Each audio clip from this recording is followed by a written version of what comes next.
किसी को कैंसर हो जाए, एक तो घबराना नहीं और एलोपैथी के डॉक्टर के पास लेके जाना नहीं। फिर आप पूछेंगे क्या करें, मैं आपको दवा बताता हूं। आपके घर में दवा है, कैंसर की सबसे अच्छी दवा है हल्दी। आपको शायद सुन के आश्चर्य होगा, हल्दी में कैंसर को ठीक करने की सबसे ज्यादा ताकत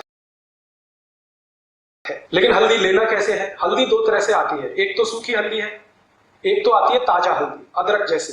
वही हल्दी कैंसर की दवा है, ताजा हल्दी। ताजा हल्दी लेना, उसकी गांठ को पीसना, चटनी बनाना, चटनी बना के कपड़े में निचोड़ना तो रस निकल आए, वो रस पिलाना है जो भी मरीज को कैंसर है। हल्दी में एंटी कैंसरस जो मेडिसिन है उसका नाम है करक्यूमिन। भगवान ने ये सबसे ज्यादा हल्दी में ही दी है और इस करक्यूमिन के कारण ही हल्दी का रंग पीला होता है। वरना अगर ये करक्यूमिन ना हो हल्दी में तो रंग पीला नहीं होगा, वो अदरक जैसी ही रहेगी। तो ये करक्यूमिन नाम का केमिकल है जो एंटी कैंसरस है और इसी की प्रॉपर्टीज पे अमेरिका में पेटेंट है।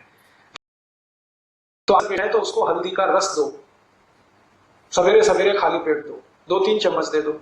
शुद्ध अगर शहद मिलता हो तो उसमें मिला के दे दो, नहीं तो थोड़ा गुड़ मिला दो, नहीं तो खाली दे दो। और उसके साथ और एक चीज अगर दे सकें, देशी गाय का मूत्र, क्योंकि देशी गाय के मूत्र में भी वही प्रॉपर्टी है जो हल्दी में, उसमें भी गुणधर्म एक ही है।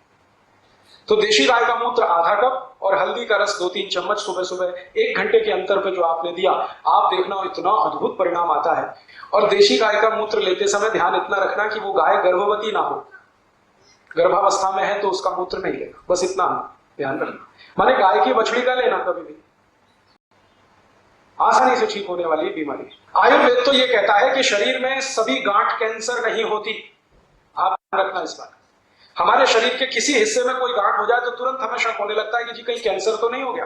डॉक्टर कई बार आपकी अज्ञानता का फायदा उठाते हैं, थोड़ी सी भी गांठ कहीं हो गई, डॉक्टर कहते थे अरे ये तो ट्यूमर है, कैंसर हो सकता है, आप घबरा जाते हैं। तुरंत डॉक्टर कहता है इस गांठ को कटवा के निकलवा दो, अगर वो कटवा दिया तो जरूर कैंसर हो जाएगा।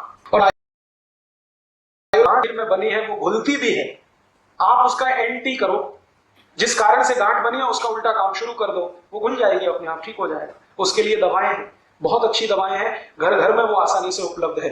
कोई भी गांठ शरीर के किसी हिस्से में हो गई हो ना तो सबसे अच्छी दवा है चूने का पानी। गांठ जो बनती है ना कैल्शियम की कमी से बनती है और चूने में भरपूर कैल्शियम, सबसे सस्ता कैल्शियम का स्रोत है। माताओं बहनों में वक्षस्थल पर जितनी भी गांठें बनती हैं, ब्रेस्ट में ट्यूमर्स, वो सब आसानी से डिसॉल्व होते हैं। चूने का पानी है, 2-3 चम्मच ले लो, दही में मिला के खाओ सवेरे सवेरे खाली पेट, बहुत आसान है। नहीं तो चूना ही खाओ। अब चूना खाने का तरीका क्या है? पान में चूना लगा के खा लो, दही में चूना मिला के खा लो, पानी में चूना मिला के पी लो, ये सब तरीके हैं, लेकिन करना है ये सब सवेरे सवेरे। आयुर्वेद की सभी दवाएं खाली पेट सबसे ज्यादा काम करती है।